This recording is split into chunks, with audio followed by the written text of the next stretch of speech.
விவாதம் முடிவுற்றது. இப்போது வாக்கெடுப்பு. மானிய கோரிக்கை எண் 40 நீர்வளத்துறை வெட்டு தீர்மானங்கள் வலியுறுத்தப்படுகின்றன என்று அறிய விரும்புகிறேன். வெட்டு தீர்மானம் அனைத்தும் பேரவையின் அனுமதியில் திரும்ப பெறப்படுகின்றன. நீர்வளத்துறை மானிய கோரிக்கை 40 கீழ் வருவாய் கணக்கில் 5006 கோடியே 75,57,000 மூலதன கணக்கில் 4,247 கோடியே 62,24,000 மற்றும் கடன் கணக்கில் ரூபாய் 1 கோடி ஆகியவற்றுக்கு மேற்படாத தொகைகள் அரசுக்கு வழங்கப்பெற வேண்டும் என்னும் மாண்புமிகு ஊரக வளர்ச்சி மற்றும் நீர்வளத்துறை அமைச்சர்களின் தீர்மானம் பேரவையின் முடிவுக்கு விடப்படுகிறது. ஏற்போர் ஆம் என்க, மறுப்போர் இல்லை என்க. ஏற்போரே அதிகம் என்று கருதுகிறேன். ஏற்போரே அதிகம். தீர்மானம் நிறைவேறியது. அரசுக்கு கோரிய தொகைகள் வழங்கப்பெறுகின்றன.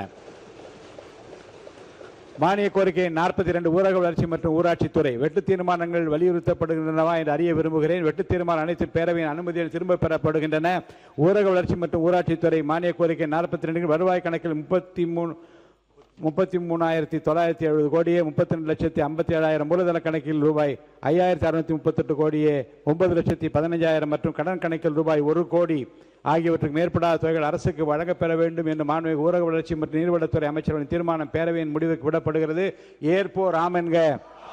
ஏற்போர் அதிகம் என்று கருதுகிறேன். ஏற்போர் அதிகம். தீர்மானம் நிறைவேறியது. அரசுக்கு கோரிய தொகைகள் வழங்கப்பெறுகின்றன.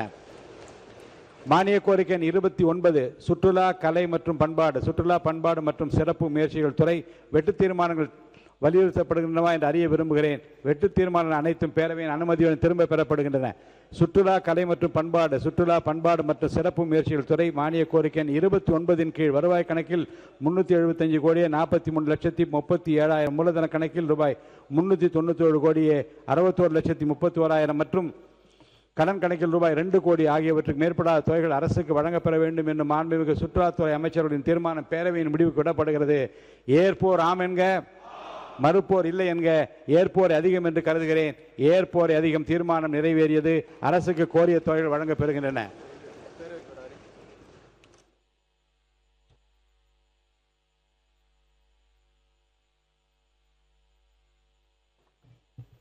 பேரவைக்கு ஒரு அறிவிப்பு.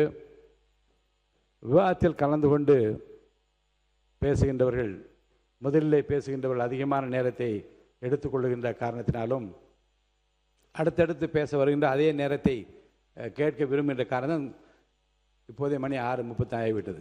ஆனால் அந்த களைப்பெல்லாம் நீங்கிற அளவுக்கு நம்முடைய மாண்புமிகு நீர்வளத்துறை அமைச்சருடைய பேச்சு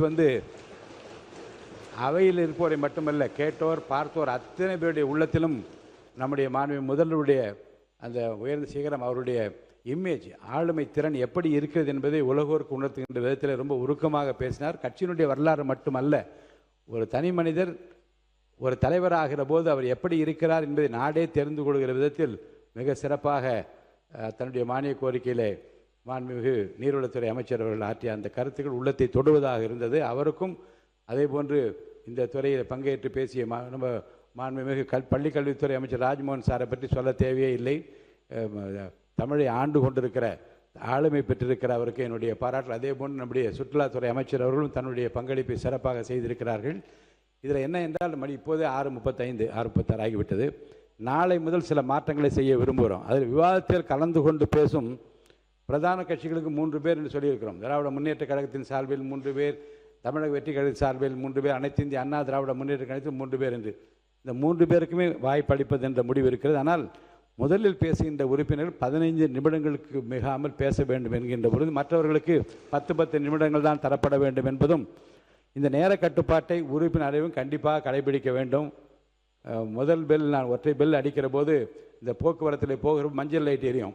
அப்புறம் இவ்வளோ சிவப்பு விளக்கு ஏறுவதற்கு போல் இங்கே 2 பெல் அடித்தால் முடித்து விட வேண்டும். அடுத்த உறுப்பினர் அழைத்து விடுவேன். ஏனென்று சொன்னால் உறுப்பினர்கள் கவனமாக கேட்கவும் சோர்வில்லாமல் அந்த அணுகுமுறை வைத்துக் கொள்வதற்கும் அந்த நேர கட்டுப்பாடு அவசியம் என்று நான் கருதுகிறேன்.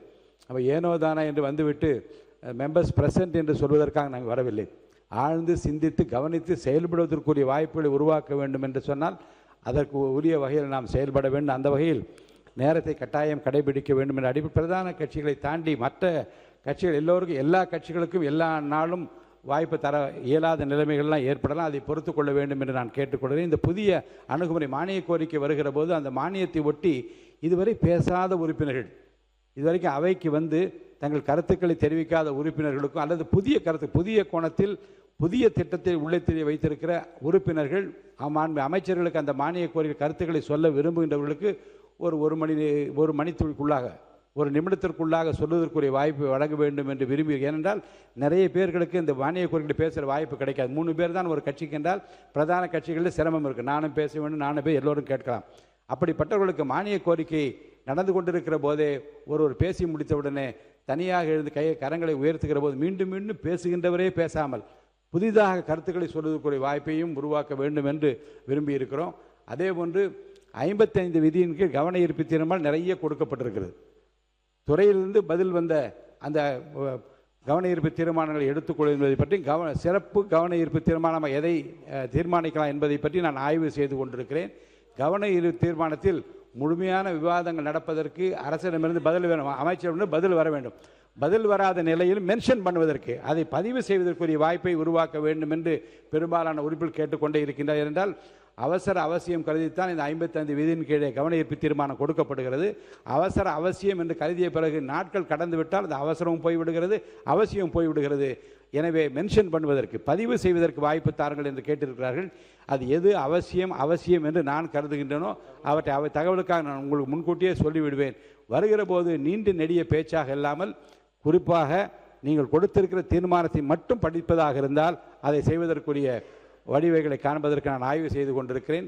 நம்முடைய மாண்பு உறுப்பினர்கள் பொறுமையாக இருந்து நீண்ட நேரம் அமர்ந்து இந்த அவையினுடைய சிறப்பை மாண்பை நீங்கள் தொடர்ந்து காப்பாற்றி வருவதற்காக நிலைப்படுத்துவதற்காக நெஞ்சான நன்றியை நான் உங்களுக்கு தெரிவித்துக் கொள்கிறேன்.